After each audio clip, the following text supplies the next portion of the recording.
Apakah kamu pernah merasakan kehadiran beberapa orang saja cukup mengguncang seluruh harimu? Pernahkah kamu terbayang berulang kali, beberapa jam, bahkan berhari-hari, sebuah ucapan yang salah tempat, tatapan dingin, atau kritik yang tidak adil? Ketahuilah, hal ini tidak hanya biasa, tetapi juga merusak kesehatan jiwa, hubungan, bahkan keberhasilan jutaan orang setiap hari. Yang lebih menyedihkan, kebanyakan orang tidak sadar bahwa mereka sedang dikendalikan secara emosional oleh orang yang sama sekali tidak pantas memegang kendali itu. Realitasnya, mereka yang gagal menguasai reaksi mereka, justru dikuasai oleh orang lain. Dan seringkali, akibatnya tragis, hubungan hancur, kesempatan terlewat, dan kehidupan emosional yang tidak stabil. Namun ada penawarnya, ajarannya ada dalam Stoikisme. Perkenalkan, saya Adriano. Saya telah mencintai filosofi Stoik selama lebih dari 10 tahun. Sejak saya mulai menerapkan ajaran ini dalam hidup, saya menyadari bahwa banyak hal yang dulu membuat saya terpukul, sebenarnya tidaklah penting. Sementara hal-hal yang benar-benar berarti, kini saya hadapi dengan pikiran jernih, tanpa menghancurkan diri dari dalam. Dalam video ini, saya akan membocorkan rahasia Stoik agar kamu tidak lagi mudah tergoncang oleh tindakan orang lain. Jika kamu mengikuti hingga akhir, kamu akan memahami mengapa ini bisa mengubah hidupmu lebih dari nasihat manapun yang pernah kamu dengar. Berapa kali kamu terjaga di malam hari, memutar ulang dalam pikiran semua yang seharusnya kamu katakan dalam sebuah perdebatan?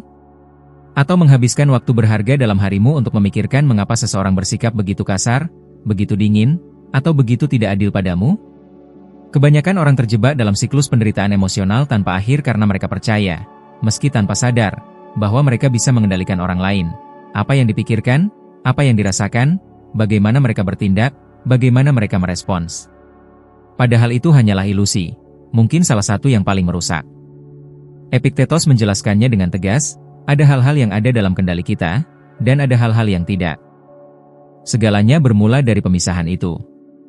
Tindakan orang lain, kata-kata mereka, pilihan mereka, itu semua di luar jangkauanmu. Mencoba memaksakan kehendakmu kepada mereka seperti memukul angin sambil berharap ia berubah arah. Meski begitu, banyak orang tetap bersikeras.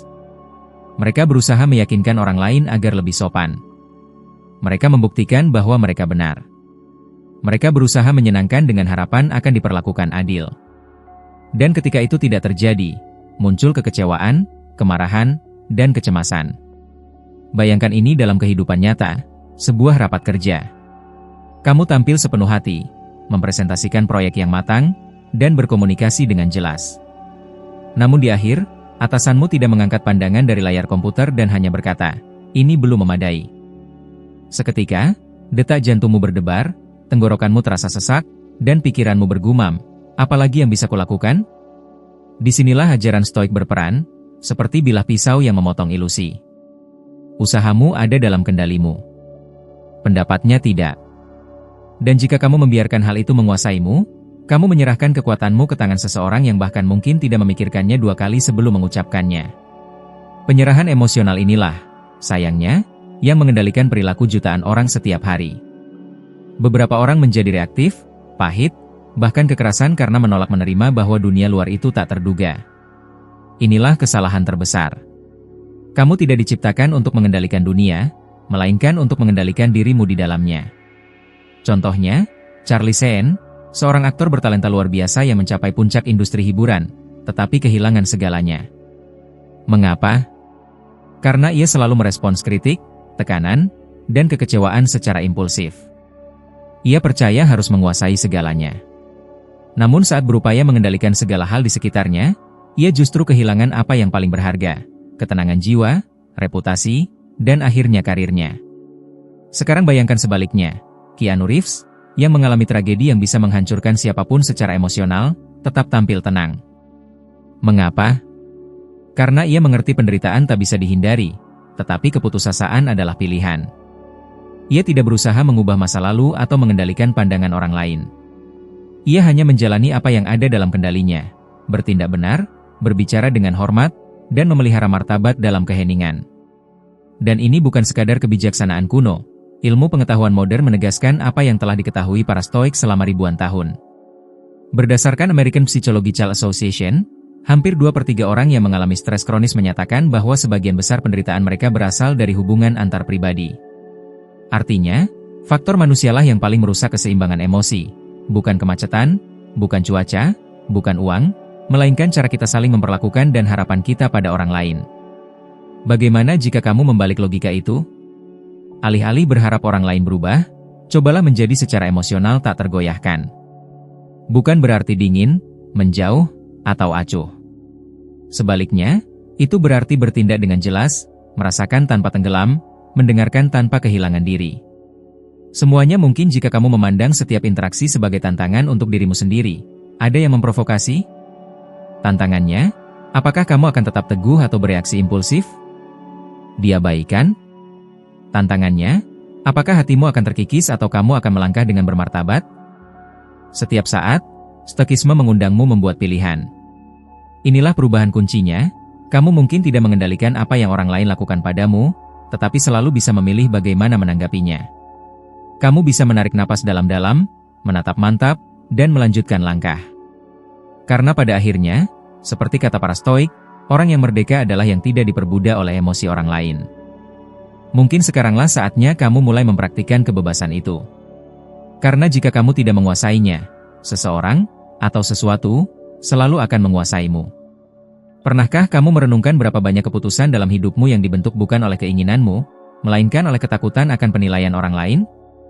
Berapa kali kamu menahan diri untuk tidak menyuarakan pendapat atau mengikuti jalan yang bermakna bagimu hanya karena takut akan penilaian itu? Kita tumbuh dengan belajar mencari persetujuan, di sekolah, di rumah, di tempat kerja. Tanpa sadar, kita hidup untuk memuaskan orang lain, bukan untuk benar-benar hidup. Stoikisme hadir sebagai serangan langsung melawan penjara tak kasat mata ini. Marcus Aurelius, kaisar sekaligus filsuf, menegaskan, jadilah seperti batu karang yang dihantam ombak namun tetap teguh. Dan ini bukan sekadar menunjukkan kekuatan, ini tentang jati diri. Saat Anda mengenal diri sendiri, Anda tidak mudah bersimpuh. Saat Anda jelas siapa diri Anda tak lagi putus asa mencoba masuk ke dalam cetakan orang lain. Dan itu membebaskan. Dalam praktiknya, apa artinya? Artinya ketika Anda mengunggah sesuatu di media sosial, misalnya, tidak perlu memeriksanya ulang 10 kali karena takut kritikan. Artinya Anda bisa menerima atau menolak undangan tanpa rasa bersalah. Artinya Anda dapat mengubah pendapat, mengubah arah, mengubah hidup, tanpa harus menjelaskan semuanya kepada semua orang. Namun ketakutan akan penilaian itu nyata dan melumpuhkan, serta memiliki konsekuensi. Amy Winehouse adalah salah satu contohnya. Seorang seniman jenius dengan suara istimewa, namun luluh lantak dari dalam karena terperangkap opini publik. Media menekan, penggemar menuntut, keluarga memperlihatkan, dan karena kekurangan kekuatan batin, ia menyerah. Berusaha menyenangkan semua orang dan kehilangan pusat dirinya.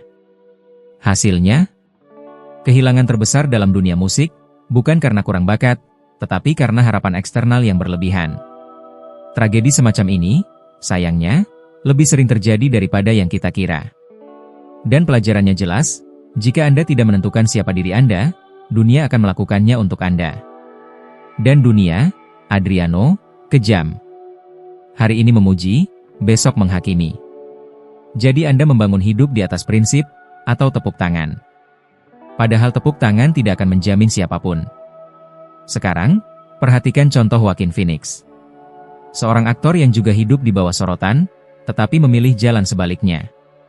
Menolak wawancara, menjauh dari acara penghargaan, tidak mengikuti buku pedoman ketenaran. Dan mungkin justru karena itu, ia mendapatkan penghormatan. Meraih Oscar. Menjalani hidup yang selaras dengan nilai-nilainya sendiri. Ia membuktikan bahwa Anda bisa menjadi hebat tanpa perlu berteriak. Menang tanpa harus menyenangkan semua orang. Hidup otentik, menjadi diri sendiri. Dan hal ini didukung oleh riset ilmiah. Sebuah studi di Universitas Michigan menunjukkan bahwa orang yang terus-menerus bergantung pada penerimaan eksternal memiliki tingkat kecemasan dan depresi yang jauh lebih tinggi. Setiap kritik, setiap penolakan, diartikan otak sebagai ancaman langsung terhadap identitas. Dan hidup seperti itu, adalah hidup dalam kewaspadaan konstan, dalam penderitaan tanpa henti. Lalu apa yang harus dilakukan? Bagaimana menerapkan prinsip stoik ini dalam kehidupan sehari-hari ketika pendapat orang lain terasa sangat penting? Jawabannya sederhana, namun butuh keberanian, latih introspeksi. Sebelum setiap keputusan, tanyakan pada diri sendiri, Jika tidak ada yang tahu tentang ini, apakah saya akan tetap melakukannya? Jika jawabannya ya, berarti keputusan itu berasal dari dalam diri Anda. Namun jika Anda menyadari ketakutan, kesombongan, atau ketidakpastian yang mendorong, mungkin saatnya berhenti. Tarik napas. Tinjau kembali. Latihan lain yang kuat adalah mengingat setiap hari bahwa pendapat orang lain hanyalah pendapat. Bukan vonis. Bukan kebenaran mutlak. Seringnya, semua itu bukan tentang dirimu. Orang lain melimpahkan kekecewaan, keyakinan, dan keterbatasan mereka, lalu melemparkannya kepadamu. Jadi, mengapa kamu memikul beban yang bukan milikmu? Hidup dengan sikap stoik berarti bertanggung jawab penuh atas dirimu sendiri. Melepaskan diri dari status korban ekspektasi orang lain dan beralih menjadi penulis naskah hidupmu. Ini bukan kesombongan atau ketidakpedulian, melainkan bertindak dengan kesadaran. Tegas tanpa menjadi kasar. Setia pada diri sendiri tanpa menyakiti siapapun. Pada akhirnya, stoicisme memberi satu anugerah yang nyaris terlupakan oleh dunia modern, kebebasan batin. Kebebasan berjalan dalam diam meski keributan di sekeliling. Mengikuti apa yang bermakna meski tak seorang pun memahami. Dan yang terpenting, menjadi utuh, di dunia yang terus berusaha memecah belah kita dari dalam. Karena satu hal yang lebih menyakitkan daripada dinilai orang lain, adalah mengkhianati diri sendiri demi menyenangkan mereka. Saat kamu benar-benar memahami ini, kamu berhenti hidup demi orang lain. Dan mulai, sungguh-sungguh, hidup untuk dirimu. Berapa kali kamu tergesa-gesa merespons lalu menyesalinya? Berapa kali perdebatan kecil membesar menjadi bentrokan hebat hanya karena kamu tak tahu kapan harus diam? Bagi banyak orang, keheningan dianggap tanda kelemahan. Padahal, itu adalah salah satu ungkapan terkuat dari kekuatan batin. Dalam stoicisme, keheningan dihormati bak kebajikan suci. Seneca pernah berujar, tak ada yang lebih menakjubkan daripada seseorang yang tetap tenang di tengah kekacauan. Bukan soal apatis atau patuh tanpa syarat, melainkan mengetahui saat yang tepat untuk berbicara, dan terutama, saat yang tepat untuk tidak mengucapkan sepatah kata pun. Karena tidak setiap provokasi pantas dijawab. Tidak setiap serangan harus dibalas. Terkadang, yang diinginkan orang lain justru mengganggumu hingga keluar dari pusat keseimbanganmu. Jika mereka berhasil, merekalah pemenangnya. Bayangkan ini, kamu berada di grup WhatsApp keluarga, kantor, atau teman. Tiba-tiba ada komentar tajam, pasif-agresif, atau sarkastis. Dadamu bergolak, jarimu gatal membalas. Saat kamu menyerah pada dorongan itu, kamu telah kalah. Sebab meski memenangkan argumen, kamu sudah menyerahkan kendali emosimu kepada pihak yang tak pantas mendapatkannya. Masalahnya bukan grup atau pesannya. Pertanyaannya, apa dalam dirimu yang masih merasa perlu membuktikan sesuatu kepada orang lain? Stoicisme mengajarkan bahwa menguasai diri lebih berharga daripada kemenangan sesaat. Lebih baik tanpa lemah di luar daripada menjadi budak emosimu sendiri di dalam. Dan pelajaran ini dibayar mahal oleh mereka yang gagal memahaminya tepat waktu. Kanye West menjadi contoh nyata. Seorang seniman jenius, kreatif, inovatif, namun kehilangan kontrak, penghargaan, bahkan kebebasan karena tak mampu menahan diri saat paling dibutuhkan. Ia tak menyadari bahwa tidak setiap pendapat harus diungkapkan.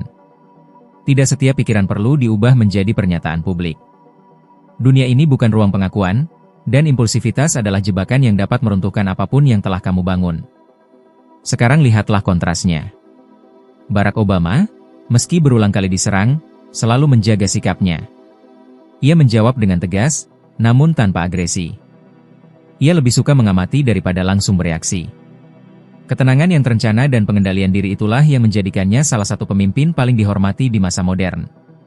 Bukan karena sorak-sorainya, melainkan karena ia mengerti arti mendalam dari keheningan. Ini bukan sekadar gagasan filosofis.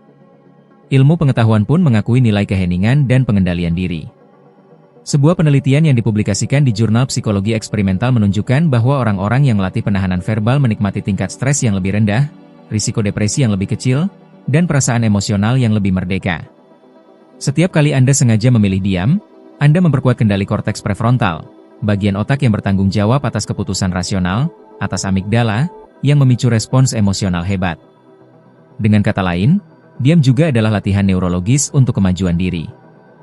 Bagaimana cara menerapkannya? Mulailah dari hal-hal sederhana. Jika seseorang menyela pembicaraan Anda, Jangan langsung marah.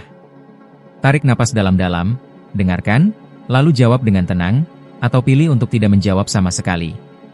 Saat Anda hendak mengirim pesan dalam emosi yang memuncak, tulislah dulu, tapi jangan dikirim. Baca lagi keesokan harinya. Seringkali, apa yang terasa mendesak hari ini akan kehilangan maknanya besok. Ingatlah, keheningan bukan ketiadaan jawaban, melainkan wujud pengendalian.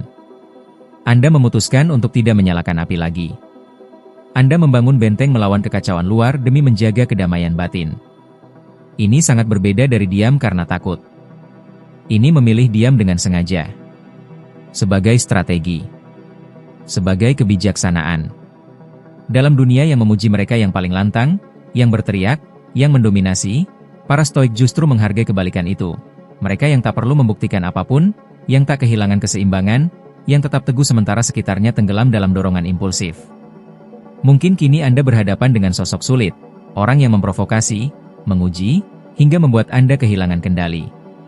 Apa yang akan Anda lakukan? Hadiahkan kedamaian batin Anda padanya? Atau latih keheningan Anda seperti otot yang perlu diasah? Sebab setiap kali Anda memutuskan untuk tidak bereaksi, Anda menjadi lebih kuat. Lebih bebas. Lebih stoik. Dan pada akhirnya, di sanalah letak perbedaan antara mereka yang terperangkap sebagai korban emosi, dan mereka yang hidup dengan martabat di tengah kekacauan, penguasaan diri yang seringkali muncul dalam satu keheningan sederhana dan penuh kekuatan. Menyimpan dendam itu bagai minum racun sambil berharap orang lain yang mati karenanya. Meskipun terdengar pahit, begitulah cara kebanyakan orang menjalani hidup, terbelenggu masa lalu, dalam luka yang belum sembuh, terjebak dalam kisah yang berulang di benak seperti film tanpa akhir, menghidupkan kembali sakit, penghinaan, pengkhianatan. Namun tanpa disadari, sementara orang lain melanjutkan hidup, Anda yang terkurung. Dan penjara dendam sunyi, tetapi merusak. Epiktetos mengajarkan bahwa amarah dan kebencian itu seperti bara yang Anda pegang, berharap akan melemparkannya pada orang lain, namun justru Anda sendiri yang terbakar. Begitulah nasib mereka yang tak mampu memaafkan.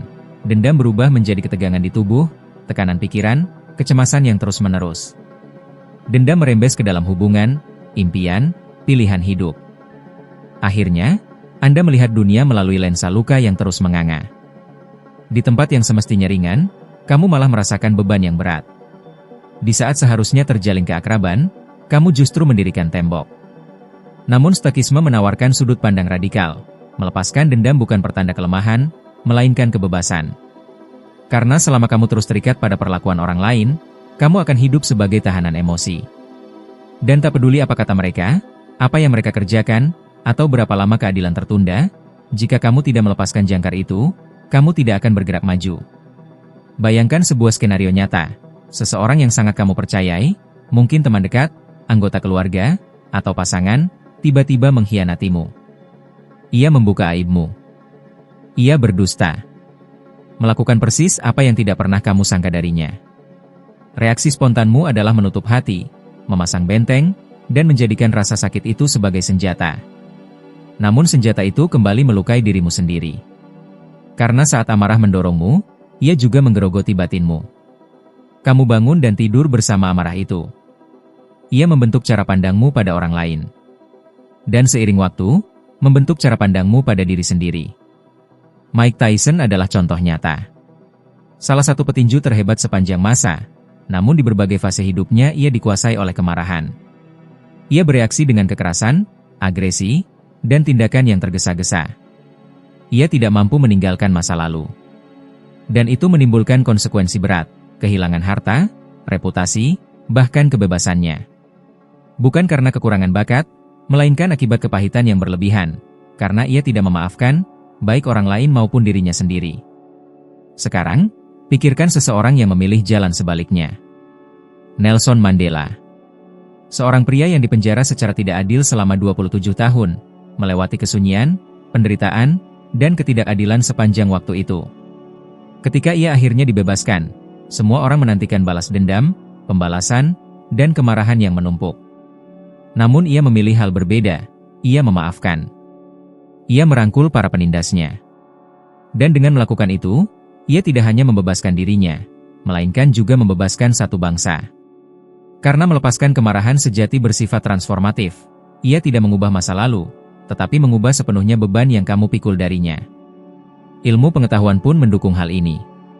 Penelitian di Universitas Stanford menunjukkan bahwa mereka yang rutin mempraktikkan memaafkan mengalami peningkatan signifikan dalam indikator kesehatan mental, seperti penurunan hingga 70% pada tingkat kecemasan dan permusuhan.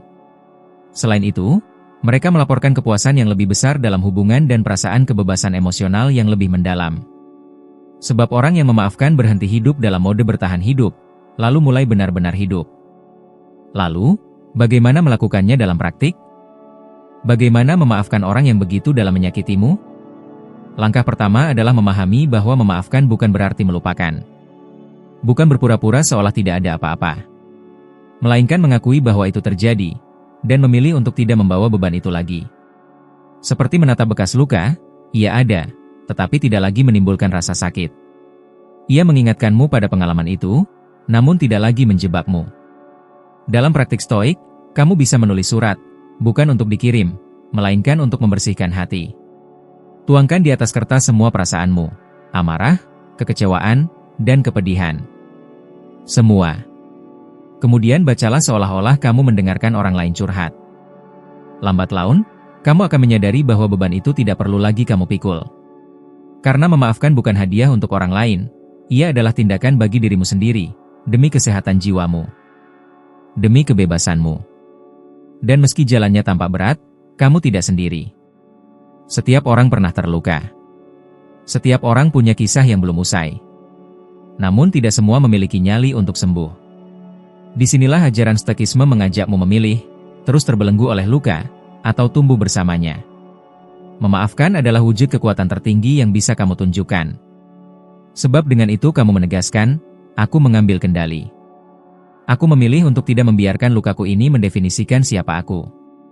Saat kamu melakukan itu, kamu tidak hanya membebaskan diri, tetapi juga mengilhami orang lain. Seringkali mereka yang paling melukai adalah mereka yang paling membawa beban. Dan ketika kamu memutuskan untuk tidak membalas setimpal, kamu mematahkan siklus itu. Kamu menabur benih baru. Begitulah dunia mulai berubah, ketika seseorang memilih untuk tidak mengulangi kekerasan, melainkan mengubah luka menjadi kekuatan.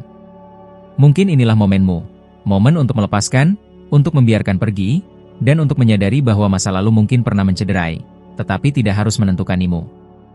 Seperti kata Seneca, hidup itu seperti pertunjukan panggung. Yang terpenting bukan berapa lama, melainkan seberapa apik ia dipentaskan.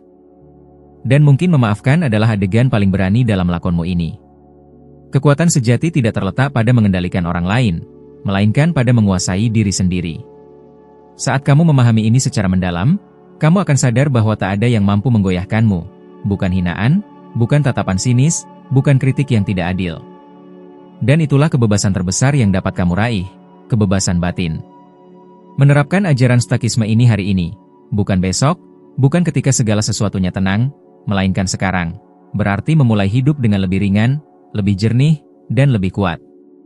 Artinya kamu tidak lagi memikul beban opini orang lain, tidak terperangkap dalam luka masa lalu, dan tidak terjerumus dalam reaksi impulsif yang justru menjauhkanmu dari dirimu yang sejati.